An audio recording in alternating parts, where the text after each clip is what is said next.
வணக்கம் நண்பர்களே. ஸ்ரீ கிருஷ்ணரின் இதயம் இன்றளவும் துடித்துக் கொண்டிருக்கும் கதை தெரியுமா?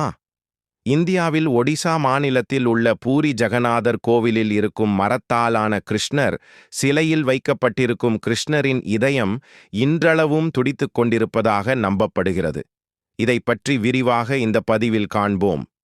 குருஷேத்திர போரில் தனது 100 புதல்வர்களான கௌரவர்கள் இறந்ததற்கு காரணம் கிருஷ்ணர்தான் என கருதி காந்தாரி கிருஷ்ணரை சபிக்கிறாள். எப்படி என் வம்சம் அழிந்ததோ அதுபோலவே உன்னுடைய யாதவ குலமும் அழிந்து போகும் என்று சாபம் விட்டாள். காலப்போக்கில் காந்தாரியின் சாபம் பழித்தது. கிருஷ்ணரின் யாதவ குலம் அழிந்தது. இதனால் மனமுடைந்த கிருஷ்ணர் ஒரு மரத்தடியில் ஆழ்ந்த தியானத்தில் இருப்பார். அப்போது அந்த வழியாக வந்த வேடன் ஒருவன் கிருஷ்ணரின் காலை பார்த்து மான் என்று நினைத்து அம்பை எய்து விடுவான். இதனால் கிருஷ்ணர் இறந்து விடுவார். இதையறிந்த பாண்டவர்கள் கிருஷ்ணரின் இறுதி சடங்கை செய்துவிட்டு அவ்விடத்தை விட்டு சென்று விடுவர். அப்போது அங்கே நின்று கொண்டிருந்த வேடன் ஒரு அதிசயத்தை பார்க்கிறான். கிருஷ்ணரின் முழு உடலும் எரிந்துவிட்டது. ஆனால் அவரது இதயம் மட்டும் எரியாமல் துடித்துக் கொண்டிருந்தது. உடனே வேடன் அந்த இதயத்தை மரத்துண்டில் வைத்து ஆற்றில் விடுகிறான். அது கரை ஒதுங்கிய இடம்தான் ஒடிசாவில் இருக்கும் பூரி ஜெகநாதர் கோவில். பல்லாயிரம் ஆண்டுகள் கடந்தும் கிருஷ்ணரின் இதயம் அங்கு இன்றும் துடித்துக் கொண்டிருப்பதாக நம்பப்படுகிறது. அந்த பகுதியில் இருந்த அரசன் கிருஷ்ணரின் இதயத்தை பாதுகாக்க கோவில் கட்டி மரத்தாலான சிலை செய்து அதில் பாதுகாப்பாக வைக்கிறார். அதுவே பூரி ஜெகநாதர் கோவிலாகும். இக்கோவிலில் 12 வருடங்களுக்கு ஒரு முறை கிருஷ்ணரின் இதயம் மாற்றப்படுகிறது. ஏனெனில் கிருஷ்ணரின் இதயம் மரச்சிலையை அரித்து விடுவதாக சொல்லப்படுகிறது. கிருஷ்ணரின் இதயத்தை மனிதர்கள் பார்ப்பதோ அல்லது தொடுவதோ ஆபத்து என்று சொல்லப்படுகிறது. அதை யாரும் பார்த்துவிடக் கூடாது என்பதற்காக ஒடிசா அரசாங்கம் அந்த நாளில் இரவில் மின்சாரத்தை துண்டித்து விடுவதாக சொல்லப்படுகிறது. கிருஷ்ணரின் இதயத்தை மாற்றும் பொறுப்பில் இருக்கும் கோவில் பூசாரி நல்ல அனுபவம் மிக்கவராக இருக்க வேண்டும். இவர் கண்கள் மற்றும் கைகள் பட்டு துணியால் கட்டப்பட்டிருக்கும். இவரே கிருஷ்ணரின் இதயத்தை மாற்றி புது மரச்சிலையில் வைப்பார். இந்த பண்டிகையை நபகலேபரா என்று அழைப்பார்கள். அதாவது புது உடல் என்று பொருள். 2015ஆம் ஆண்டு ஒடிசாவில் நடந்த இந்த பண்டிகையை காண 3 மில்லியனுக்கும் அதிகமாக பக்தர்கள் கோவிலுக்கு வருகை தந்ததாக சொல்லப்படுகிறது. இந்த அதிசயத்தை உணர வேண்டுமென்றால் நீங்களும் இக்கோவிலுக்கு ஒரு முறை சென்று தரிசித்துவிட்டு வாருங்கள். ஏன் நாசாவையும் கூட ஆச்சரியத்தில் ஆழ்த்திய பல அற்புத நிகழ்வுகளை கண்டது. கடல் அலைகளும் பக்தி அலைகளும் சங்கமிக்கும் இந்த அதிசய பூமியில் பக்தர்கள் தங்கள் கண்களையே நம்ப முடியாத அளவுக்கு அதிர்ச்சியில் மூழ்கினர். ஆஷாட மாதத்தின் சுக்ல பக்ஷத்தின் 2வது நாளில் ஜெகந்நாதர், அவரது அண்ணன் பாலபத்ரா மற்றும் தங்கை சுபத்ரா ஆகியோரின் பிரம்மாண்டமான ரத யாத்திரை பெரும் கோலாகலத்துடன் நடைபெற்றது. இது வெறும் மதவிழா அல்ல, கோடிக்கணக்கான பக்தர்களின் ஆன்மாக்கள் இணையும் ஒரு புனித நிகழ்வு. அமைதி தவழும் பூரியின் வீதிகள் அன்று பக்தர்களின் உற்சாகத்தாலும் பஜனைகளின் இனிய இசையாலும் மணிகளின் தாள ஒளியாலும் பரவசத்தில் ஆழ்ந்தன. ரத யாத்திரை பல்வேறு விதங்களில் தனித்துவமானது. ஏனெனில் அந்த ஆண்டு ஜெகந்நாதர் தனது இயற்கைக்கு அப்பாற்பட்ட தெய்வீக சக்தியை வெளிப்படுத்தினார். இது பக்தர்களை மட்டுமல்ல, அறிவியல் பத்திரிகையாளர்கள் மற்றும் வெளிநாட்டு சுற்றுலா பயணிகளையும் பிரமிப்பில் ஆழ்த்தியது. பூரியின் ரத யாத்திரையை உலகெங்கிலும் பேசப்படும் நிகழ்வாக மாற்றிய 10 அற்புதங்களில் இதுவும் ஒன்று. இது பக்தி, மர்மம் மற்றும் அதிசயத்தின் சங்கமமாக அமைந்தது. ஒவ்வொரு சம்பவமும் கேட்பவரை ஆச்சரியத்தில் ஆழ்த்தியது. நண்பர்களே, பூரியின் அந்த வரலாற்று சிறப்புமிக்க நாளுக்கு ஒரு அதிசய பயணம் செல்ல தயாராகுங்கள். முதல் ஜெகந்நாதர் கோயில் சூரியனின் பொற்கதிர்களில் குளித்தது. கோயிலுக்கு வெளியே லட்சக்கணக்கான பக்தர்கள் திரண்டிருந்தனர்.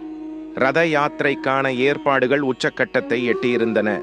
ஜெகந்நாதர்ஜியின் நந்திகோஷா, பாலபத்ரஜியின் தலத்வாஜ் மற்றும் சுபத்ராஜியின் தர்பதன் ஆகிய 3 பெரிய ரதங்கள் கோயிலின் முன் அலங்காரங்களுடன் நின்றிருந்தன. அந்த பகுதியில் 42 அடி உயரமும் 100கணக்கான டன் எடையும் கொண்ட நந்திகோஷா தேர் அதன் பிரம்மாண்டத்தால் அனைவரையும் வெகுவாக கவர்ந்தது. தேர் தங்க அலங்காரங்களாலும் வண்ணமயமான கொடிகளாலும் அலங்கரிக்கப்பட்டிருந்தது. அவை காற்றில் கம்பீரமாக பறந்து கொண்டிருந்தன. இறைவனின் சிலைகள் தேரில் நிறுவப்படும் சடங்கு நடைபெற்றுக் கொண்டிருந்தது. பூசாரி அந்த புனித கடமையை நிறைவேற்றிக் கொண்டிருந்த வேளையில் ஜெய் ஜகன்னாதர் என்ற கோஷங்கள் நகரம் முழுவதும் எதிரொலித்தன. மேளதாளங்கள் முழங்க பக்தர்களின் ஆனந்தம் கரை புரண்டோடியது. அந்த கணத்தில் ஒரு அசாதாரணமான சம்பவம் நிகழ்ந்தது. பூசாரி ஜகன்னாதரின் சிலையை தேரில் நிறுவியவுடன் நந்திகோஷா தேர் மெதுவாக முன்னேறத் தொடங்கியது. இதைக் கண்டதும் கூட்டத்தில் சில நிமிடங்கள் அமைதி நிலவியது. ஏனெனில் நூற்றுக்கணக்கான பக்தர்கள் இழுக்கத் தயாராக இருந்த தேரின் தடிமனான கயிறுகள் தரையில் இன்னும் படுத்திருந்தன. யாரும் அதை தொடவில்லை. ஆனால் தேர் வெளிப்புற எந்த ஒரு சக்தியும் இல்லாமல் மெதுவாகவும் சீராகவும் நகரத் தொடங்கியது. இதை கண்ட 50 ஆண்டுகளாக ரத யாத்திரையில் பங்கேற்று வந்த வயதான பக்தர் ஹரிபிரசாத் தமது கண்களை நம்ப முடியாமல் இது இறைவனின் மாயை என உரக்க கூறினார்.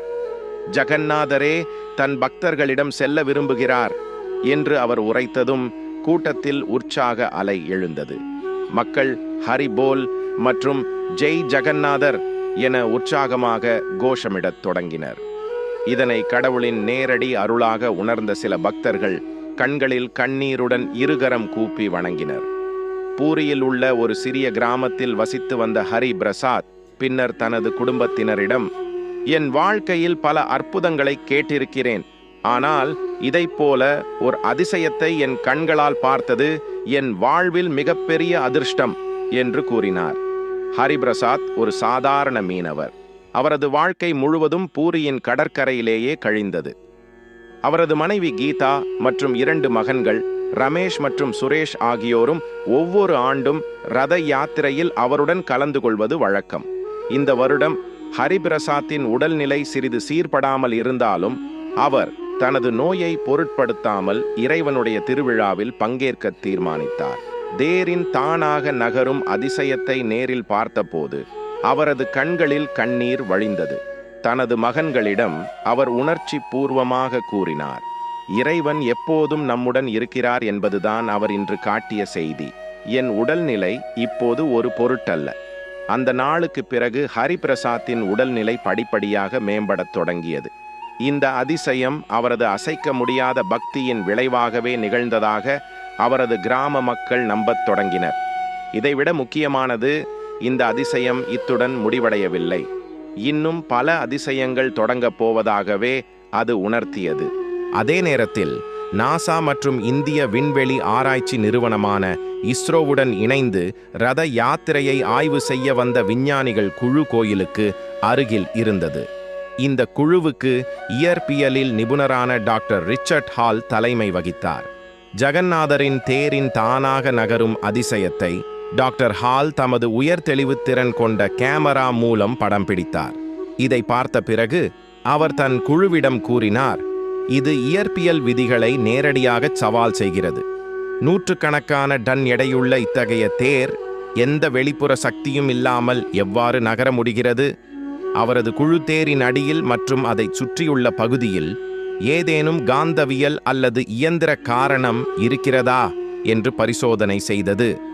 ஆனால் எதுவும் கண்டுபிடிக்க முடியவில்லை. பக்தர்களை மட்டுமல்ல, விஞ்ஞானிகளையும் வியப்பில் ஆழ்த்திய அதிசயமாக இது முதல் சம்பவமாக பதிவானது.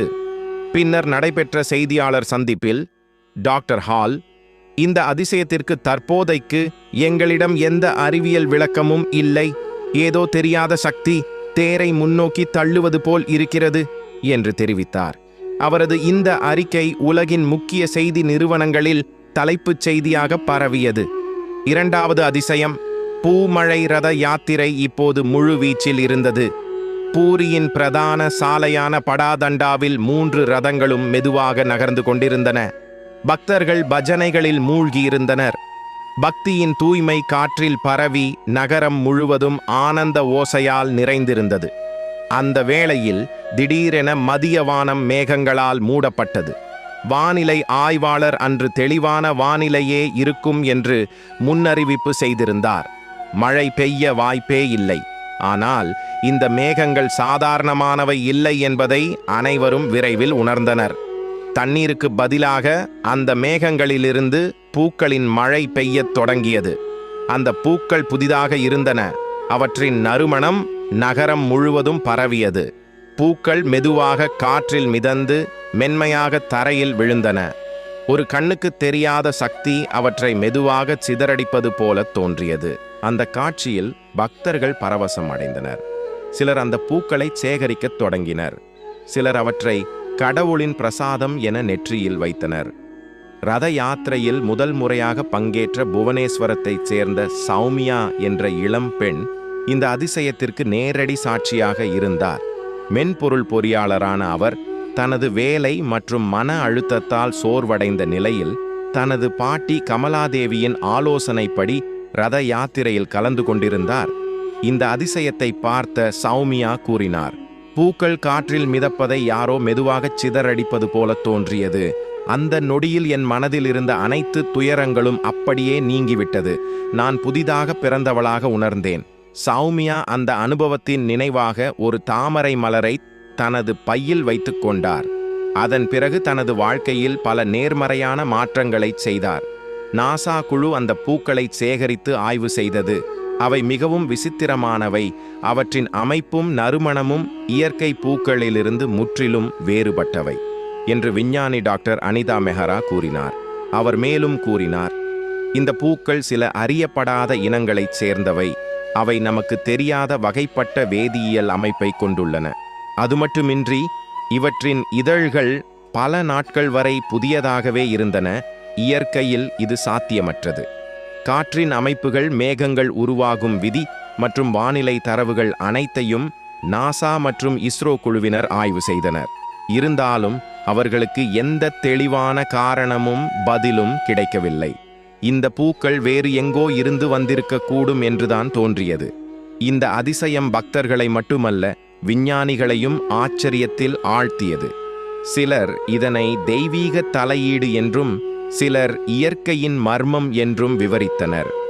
ஆனால் சௌமியா போன்ற பக்தர்களுக்கு இது ஜகந்நாதரின் கருணையின் நேரடி வடிவம் என்று நம்பிக்கை இருந்தது. மூன்றாவது அதிசயம், அருந்த கயிறு இணைதல் ரத யாத்திரை தற்போது உச்சக்கட்டத்தில் இருந்தது. பாலபத்ரஜியின் கொடி ரதத்தை பக்தர்கள் பேரானந்தத்துடன் இழுத்து கொண்டிருந்தனர். இயற்கை மரங்களாலும் வலுவான இலைகளாலும் தயாரிக்கப்பட்ட அந்த கயிறுகள் வலிமையால் நிறைந்திருந்ததால் அவற்றை உடைக்கவே முடியவில்லை. ஆனால் திடீரென ஒரு பெரிய சத்தத்துடன் பாலபத்ரஜியின் தேரின் பிரதான கயிறு அறுந்தது. இதை கண்ட பக்தர்கள் திடுக்கிட்டனர். ரத யாத்திரையின் போது தேரின் கயிறு அறுந்தால் அதை அபசகுனம் எனக் கருதுவார்கள். பயணத்தை தடுப்பது போல கருதப்படும் இந்த சம்பவம் மக்கள் மனதில் கலக்கத்தை ஏற்படுத்தியது.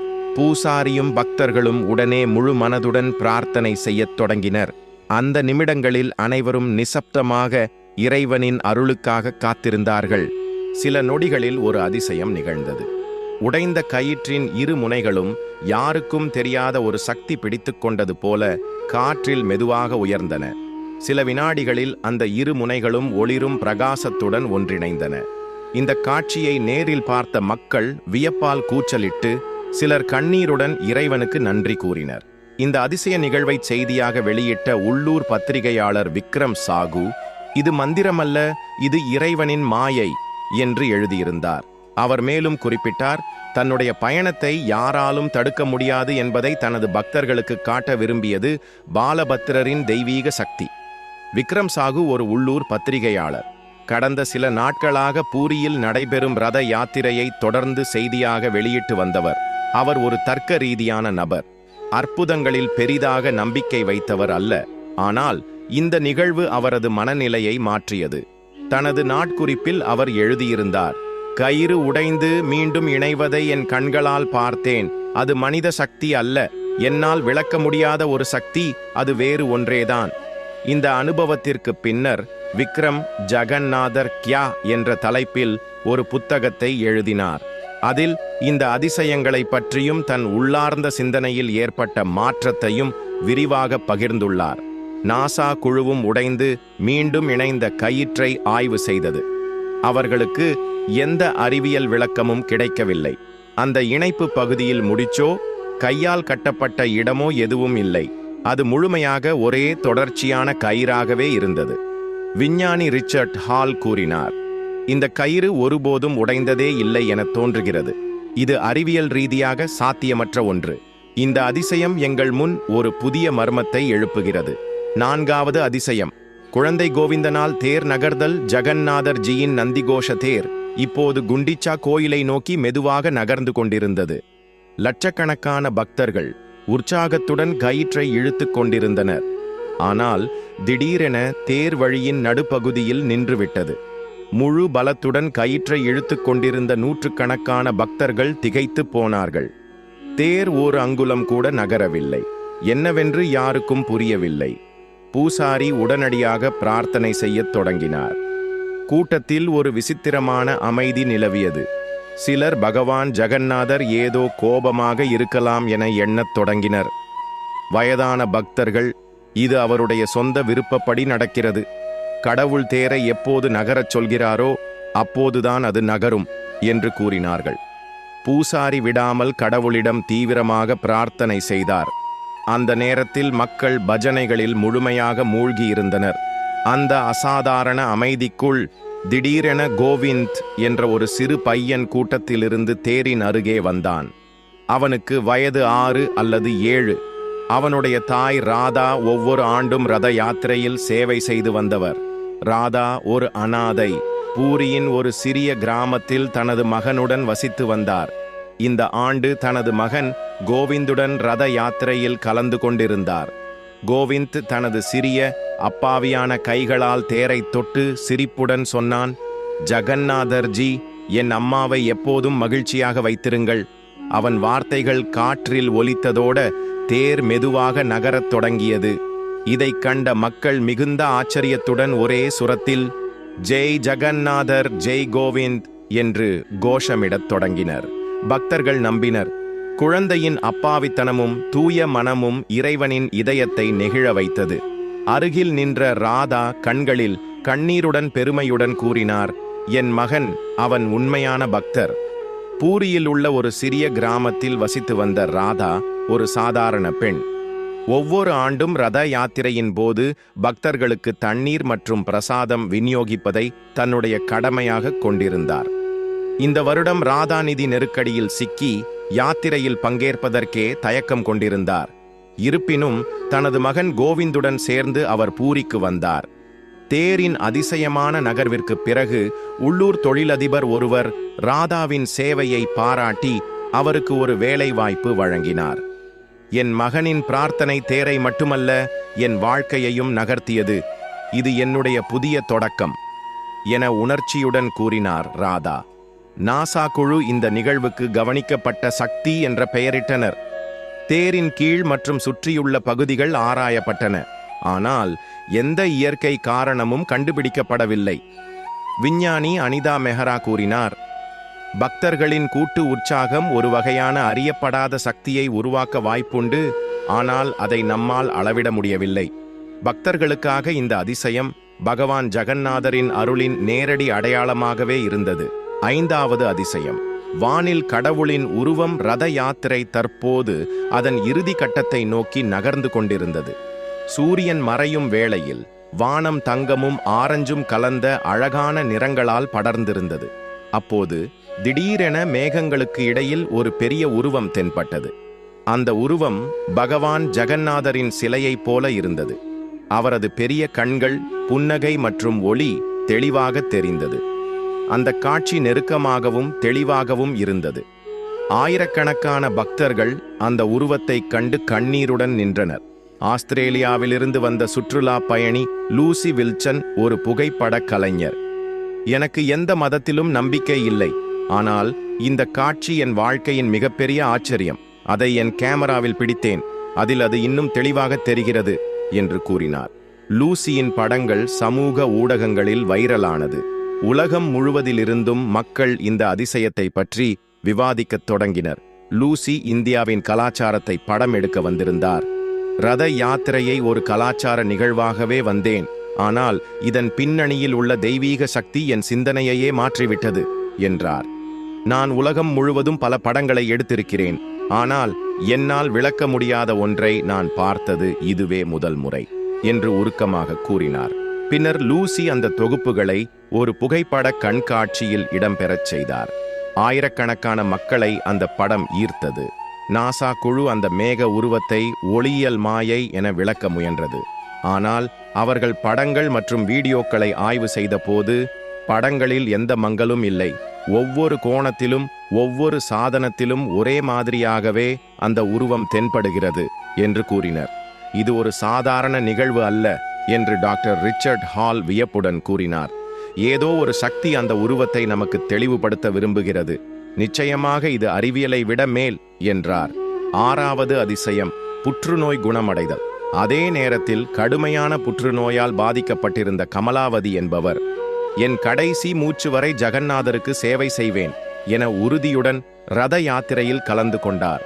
பாலபத்ரஜியின் தேரின் கயிற்றை தொட்ட அந்த தருணத்தில் அவர் உடலில் ஏதோ ஒரு சக்தி நுழைந்தது போல உணர்ந்தார். பின்னர் மருத்துவ பரிசோதனையில் அவருடைய புற்றுநோய் முற்றிலும் குணமானது என்பது தெரிய வந்தது. இது மருத்துவ ரீதியாக சாத்தியமற்றது என்று மருத்துவர்கள் கூறினர். எனக்கு புதிய வாழ்வை ஜகந்நாதரே தந்தார் என்று கமலாவதி உருக்கமாக தெரிவித்தார். நாசா குழு இதை மருந்து போலி விளைவு, பிளேசிபோ எஃபெக்ட் என்று விவரிக்க முயன்றது. ஆனால் மருத்துவ அறிக்கைகள் அதனை மறுத்தன. இது உலக அளவில் மருத்துவ சிந்தனையை அதிர்ச்சி அடையச் செய்தது என்று அனிதா மெஹ்ரா கூறினார். 7வது அதிசயம், தேர் சக்கரங்கள் மறைந்து மிதத்தல். தேர் குண்டிச்சா கோவிலை அடையும் போது இன்னொரு அதிசயம் நிகழ்ந்தது. வேப்ப மரத்தால் செய்யப்பட்ட தேரின் சக்கரங்கள் திடீரென மறைந்தன. தேர் காற்றில் மிதந்து நிலைவான நிலையில் இருந்தது. பிறகு சில நிமிடங்களில் சக்கரங்கள் மீண்டும் தோன்றின. இது ஜகந்நாதரின் மாயை என்று பக்தர்கள் நம்பினர். நாராயண் என்ற பள்ளி ஆசிரியர், நான் தேர்காற்றில் மிதப்பதை பார்த்தேன், இது பகவானின் விளையாட்டு என்று கூறினார். அந்த கதையை அவர் தனது மாணவர்களிடம் பகிர்ந்தபோது அது அவர்கள் மனதில் பக்தியை ஊட்டியது. 8வது அதிசயம், நேரம் உறைந்து போதல். அதே சமயம் பூரியில் பலர் தங்கள் கடிகாரங்கள் மற்றும் மின்னணு சாதனங்களின் நேரம் நின்றுவிட்டது என்பதை கவனித்தனர். நேரம் நின்றது போலிருந்தது என்று மாதவ் என்ற கடைக்காரர் கூறினார். நாசா இதை மின்காந்த குறுக்கீடு என அழைத்தாலும் உறுதியான ஆதாரம் எதுவும் கிடைக்கவில்லை. 9வது அதிசயம், தேர்களின் நிழல் மறைதல். அதற்கு மேல் தேர்களின் நிழல் கூட காணப்படவில்லை. ஒவ்வொரு பொருளும் நிழலை வீச வேண்டும், ஆனால் தேர்களின் நிழல் மட்டும் காணப்படவில்லை. இது ஒளியின் விதிகளுக்கு எதிரானது என்று டாக்டர் ஹால் வியப்புடன் கூறினார். 10வது அதிசயம், கூட்டு கனவு பயணத்தின் இறுதியில் ஆயிரக்கணக்கான பக்தர்கள் ஒரே கனவை கண்டனர். நான் உங்களுடன் இருக்கிறேன் என பகவான் ஜகந்நாதர் அவர்களிடம் கூறியதை பிரியவதா என்ற இளம்பெண் கூறினார். அவருடைய குரல் என் இதயத்தில் இன்னும் ஒலிக்கிறது. இது கனவு அல்ல, உணர்ந்த உண்மை. அனிதா மெஹ்ரா கூறினார், விஞ்ஞான ரீதியாக இதை வெகுஜன உளவியல், மாஸ் ஹிஸ்டேரியா என்று கூறலாம். ஆனால் உணர்வுபூர்வ பக்தருக்கு இது தெய்வீக அருளின் வெளிப்பாடே. இந்த 10 பெரிய அதிசயங்கள் மூலம் உலகம் முழுவதையும் வியப்பில் ஆழ்த்தியது. இது ஒரு மத விழா மட்டுமல்ல, ஜகந்நாதரின் இயற்கைக்கு அப்பாற்பட்ட சக்தியின் வெளிப்பாடு. நண்பர்களே, இந்த உணர்வு பூர்வமான கதைகள் உங்களுக்கு பிடித்திருந்தால் வீடியோவை லைக் செய்யவும், உங்கள் நண்பர்கள் மற்றும் குடும்பத்தினருடன் பகிரவும், சேனலுக்கு குழு சேரவும் மற்றும் கீழே ஜெய் ஜகந்நாதர் என்று ஒரு பக்தி பாராட்டை எழுதவும். நன்றி. ஜெய் ஜகந்நாதர்.